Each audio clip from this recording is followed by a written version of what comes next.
Bo día, eu son Mateo e, como dixo a miña compañeira Loa, vou amosar que o turismo está a converter nunha problemática sobre todo. Falades que o turismo beneficia e visibiliza a nosa cultura. Nada máis lonxe da realidade. Como xa vos dixo a nosa compañeira Loa, a globalización turística supuxo o equiparamento de todos os lugares. Hoxe, da igual ir a China que ir a Santiago, xa que vas tomar o mesmo café no Starbucks ou as mesmas hamburguesas no Burger King. O turismo está a acabar coa individualidade gastronómica, polo tanto, está a acabar coa nosa identidade. Queredes outro exemplo? A fábrica de Sargadelos, buque insignia da nosa cultura galega, pola que tanto loitou Isaac Díaz Pardo. Hoxe en día ten perdida completamente a súa galeguidade, xa que fabrica en serie. Quero facer mención tamén ao patrimonio natural. Sabedes que na zoa de Covas, Esmelle e do Niños crían as píllaras. Todos os anos, ao inicio de verán ou un pouco antes, hai unha actualización das poboacións cunha posta de polos novos. As píllaras, que son especie protegida, teñen nesas praias os seus ecosistemas. E tamén, a comezos do verán, acótanse con sinais, paus e cordas para que os visitantes non entren nesas zoas. Pois ben, de maneira sistemática, todos os anos, eses límites son traspasados polos turistas, que se achegan, asústanas e axótanas, de xeito que algúns polos novos e non tan novos rematan morrendo. Antes falaches de que perdemos a identidade, pero non perdemos a identidade tamén cando non reivindicamos a nosa lingua e non falamos galego nos ámbitos xerais ou sociais cos nosos amigos e na nosa contorna coa familia. Sí, tamén perdemos identidade, pero penso que non ten ninguna relación co que acabo de contar. E non se achegan, senón que ás veces os visitantes e turistas instalan os aparellos da praia facendo caso omiso a sinais. E iso tamén atentar contra o noso patrimonio. Antes dixeches que era igual ir a China que ir aquí porque vendíase o mesmo café e as mesmas hamburguesas. Pero ti non estás tendo en conta que hai comidas típicas galegas e moitos dos turistas aprecian as nosas comidas incluso en cidades moi grandes hai restaurantes tradicionais que están cheos de estranxeiros. Xa, pero que, por exemplo, en Santiago de Compostela, a 5 minutos camiñando da catedral teñes un Burger King. Se estivese colocado con xeito de vender máis, colocaría nun polígono industrial, no ao lado da catedral no casco histórico. Entre as vosas argumentacións, destacades como algo positivo que o turismo proporciona ao territorio a melloría das infraestructuras. Home, ata aquí poderíamos chegar. Claro que melloran, pero que se non o fan, non poderíamos vivir. Os concellos dan licencias fáciles para a creación de todo tipo de locais orientados ao turismo, e iso tensiona a rede de saneamento, as redes de auga, de abastecemento de augas, etc. E se non queremos parecer afogados en lixo ou non dispoñer de auga, é necesario que se acometan medidas neses servicios. Pero o pago destas recae única e exclusivamente na cidadanía productiva e o beneficio son uns poucos. Por iso, o turismo da aglomeración quita moito máis do que dá. Mirad, todo isto do turismo é un pouco contradictorio, porque por unha banda queremos que veñan visitantes que dean traballo, e así os galegos e galegas podemos quedar na nosa terra. Pero, por outra banda, o traballo que se crea é estacional e precario, e iso impide fixar a poboación. Iso sí que pensar coa cabeza. Con isto, penso que quedou máis que respondidos todos os vosos argumentos. Na segunda quenda, a miña compañeira María vai seguir respondendo os vosos.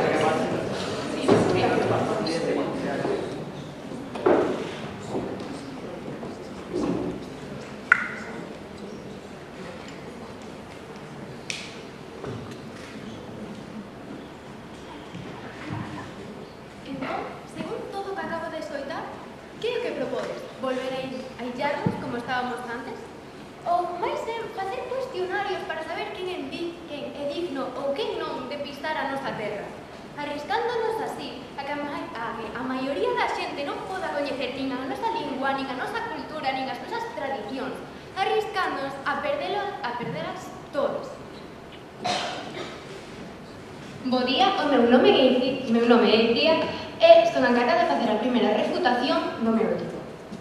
Temos 3 factores esenciais para defender que o turismo é algo moi beneficioso para todos os galegos e as galegas, pois consta da preservación, difusión e desenvolvemento da cultura local. O turismo actúa como motor para conservar o patrimonio cultural, como por exemplo a arquitectura tradicional, os hórreos, as aldeas de pedra ou as igrexas románicas son os dos principais atractivos que ten a nosa terra, xa que, según as estadísticas, o turismo máis común en Galicia é o turismo gastronómico e o turismo cultural. Ademais, isto tamén provoca unha necesidade de preservar, conservar e restaurar todos estes elementos. Ademais da promoción de festas tradicionais, como son, por exemplo, a festa do percebe ou a rapa das festas, que atraen visitantes que, queramos ou non, son unha parte esencial da nosa cultura e da progresión destas actividades. E que, se ninguén viñese a velas, a cabo do tempo acabarían olvidándose, acabarían esquecéndose e desaparecendo, como pasaron como moitas outras que hoxe xa ninguén recorda. O que nos leva á conclusión de que non haxa turismo implica que non haxa festas nin financiación para estas, ¿sí? En canto ao que dixeches da comida, como explicas entón que, pongamos un exemplo de restaurantes en Galicia, 9 sirven comida típica española e só un sirve 2 platos, por exemplo, comida típica galega? Quero dicir, o que sirven é só español. Vale, isto ten unha contestación medianamente doada. Vale, o que pasa é que moitos dos estranxeiros que veñen, a maioría dos estranxeiros que veñen a Galicia, pois non son de fora de España, senón que son desta e coñecen a comida máis típica daqui.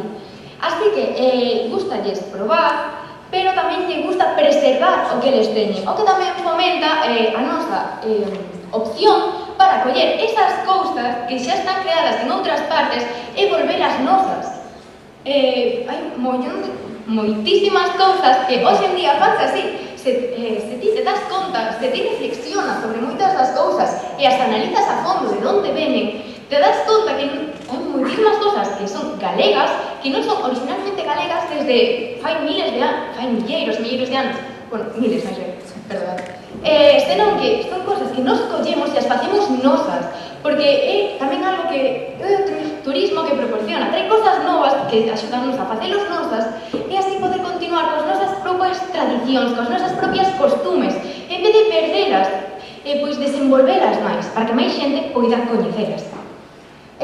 Tamén, outra cosa importante é que o turismo impulsa a creatividade local a xerar novas formas de expresión cultural, xa que o maior número de turistas implica unha maior coñecemento da cultura e da nosa artesanía local, así como maior demanda de produtos culturais innovadores, como poden ser a música, a arte, a literatura e a gastronomía, entre moitísimos outros.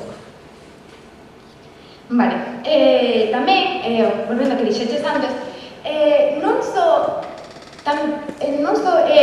Galicia que está influída por España, senón que en moitos conceptos é España a que está influída por Galicia. É o que me leva a repetir, o turismo é esencial para preservar a nosa cultura e tradición. Moitas gracias.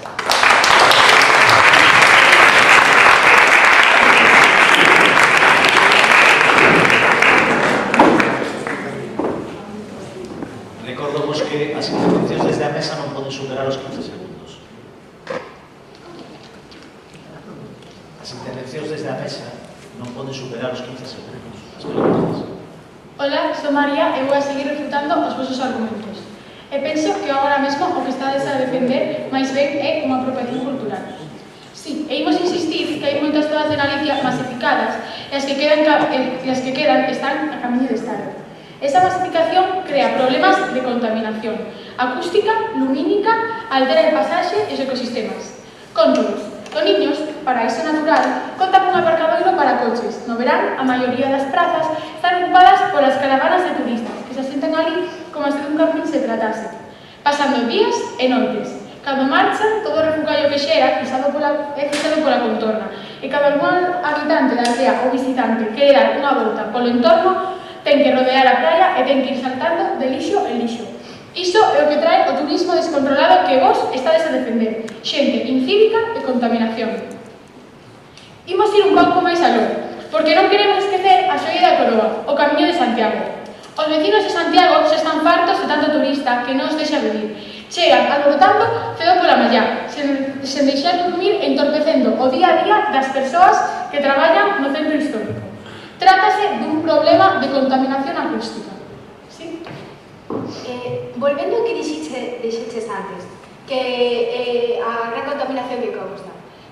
Segundo, hai unha lei que di que tirar lixo así como actos vandálicos é totalmente ilegal. Entón non sería un problema do turismo, senón xa da propia resolución do problema da educación dos turistas, pero non do turismo xeral.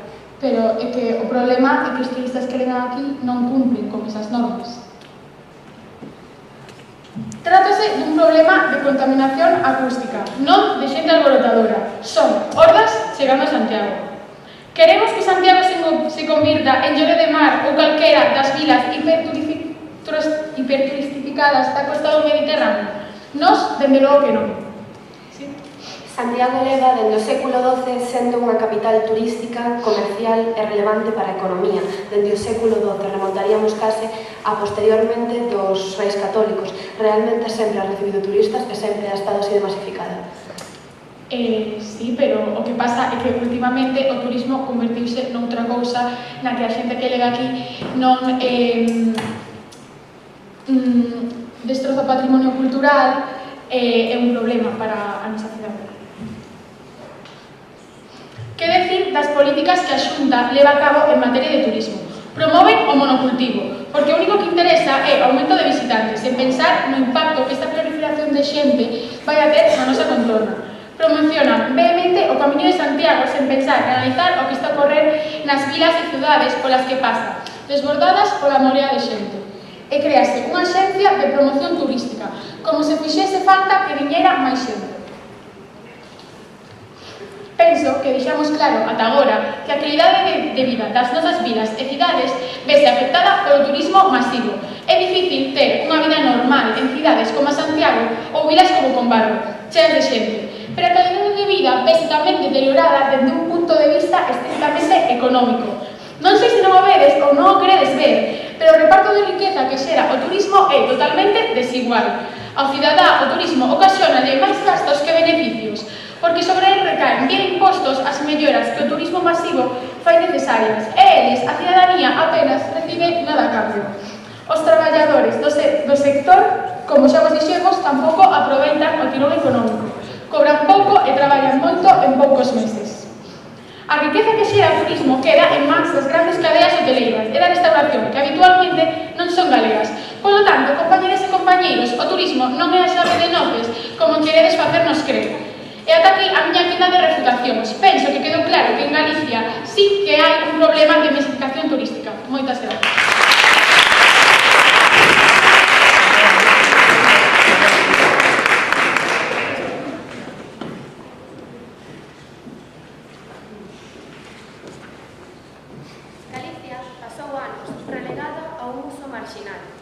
illada da sociedade, illada do comercio. Remontaríamonos aos séculos XI e XII de Galicia e, por exemplo, do Camiño de Santiago.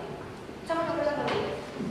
Vou ser a segunda refutadora da opinión das miñas compañeiras e así demostrar que realmente o turismo é relevante e fainos un realzamento da nosa identidade como lugar. Deberíamos de comezar pola creación de emprego, porque é un principal motor económico galego. Representa o 14% do emprego galego e un 12% ou máis do noso PIB. Son datos oficiais do Instituto Nacional de Estatística Español. Os traballadores xéranse traballos directos e indirectos, constructores, guías turísticos, sector hosteleiro, camareiros. Sí, son traballos temporais, pero teñen un beneficio económico nos meses nos que non se traballa, teñen un incremento salarial pactado por lei e que debe ser obrigatoriamente cumprido.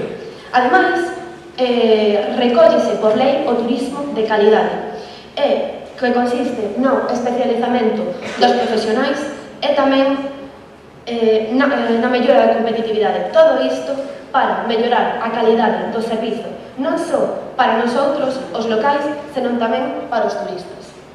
Ademais, temos unha importante investimento nas infraestructuras. Por exemplo, en Galicia logrou investir máis de 25 millóns en mellorar o Camiño de Santiago, revitalizar zonas rurais, ademais de fomentar o turismo de baixo impacto. Recordade que non só os turistas aproveitan a mellorar as infraestructuras, senón tamén os locais. Nós tamén sacamos beneficio destas melloras. Por outro lado, o Plan Turístico Nacional do Xacobeo do 2020 a 2021 foi un exemplo de como melloraron as políticas públicas a mellorar a infraestructura. Tivemos unha duda coa vosa anterior refutación. A UNESCO advirte que o turismo masivo está a modificar as culturas e tradicións para os turistas. Non pensades que iso pasa en Galicia? Debería de comezar o cambio polos locais, polas persoas, polo ensalzamento da cultura por parte dos galegos e galegas, ser un exemplo, non ser nos mesmos os que repudiemos a nosa cultura e os que non falemos galego, nos ámbitos xerais. Por outro lado, temos un importante papel nos destinos intelixentes e na modernización do sector turístico en Galicia. A integración da rede de destinos turísticos intelixentes, o DTI, é un sector que modifica e mellora o turismo en Galicia. Sí. Antes falas do PIB, pero é que nun ano pasou un 11% a un 13%. Que pensas sobre iso? Pasou un 12% a 13% porque remataron as principais medidas do COVID. Principalmente foi iso. Ademais de que aumentou o turismo en xeral en España, xa que chegaron moitos máis habitantes. Continuando cos destinos intelixentes e a modernización do sector turístico, deberíamos de falar que a comunidade galega é a terceira de España con máis concellos integrados nesta rede, no DTI, que consisten en tecnoloxías innovadoras que proporcionan experiencias máis personalizadas e información en tempo real.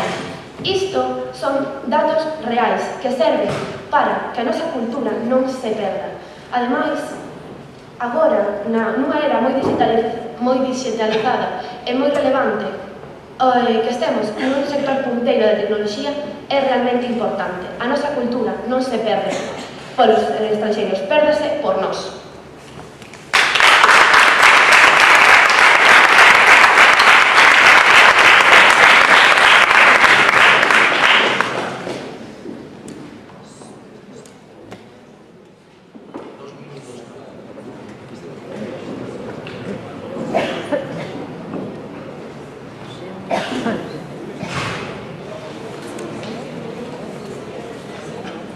Hola, son Laura do equipo En Contra e, tras o discurso do debate, o noso equipo está aínda máis convencido de que o turismo é beneficioso para a Galicia.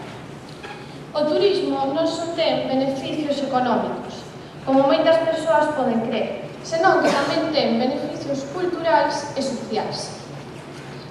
Os beneficios económicos son moi importantes tanto para a Galiza como para os galegos, polo feito de que aumenta o traballo e tamén hai un incremento na economía galega. Moita xente poderá pensar que o incremento do traballo non é tan importante, porque moitos traballos son momentais. Pero estes traballos, aínda que sean momentais, aínda que sean só por uns meses, poden axudar a moitas persoas que teñan unha baixa economía. O que a nós parecenos que é moi importante que aumentense estes traballos.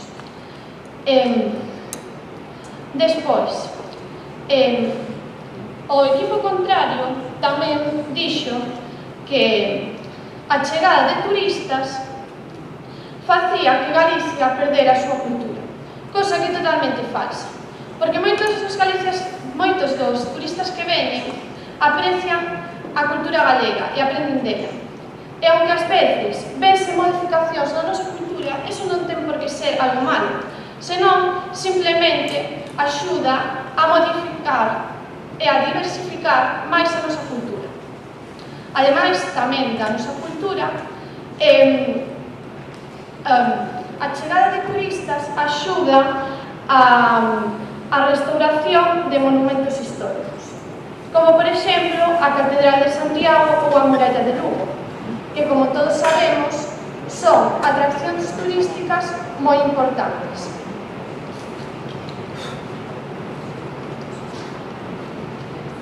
Por último, vou falar dos espacios naturais, os cales os compañeiros do equipo contrario dixeron que veíanse perxudicados pola chegada de turistas, cousa que non ten por que ser así. De feito, moitos lugares ambientais vironse beneficiados pola chegada de turistas, porque impuxéronse medidas máis duras para todo o mundo, tanto os turistas como os locais. E por todas estas razóns, o noso equipo está totalmente convencido de que o aumento de turistas é beneficioso para Galicia.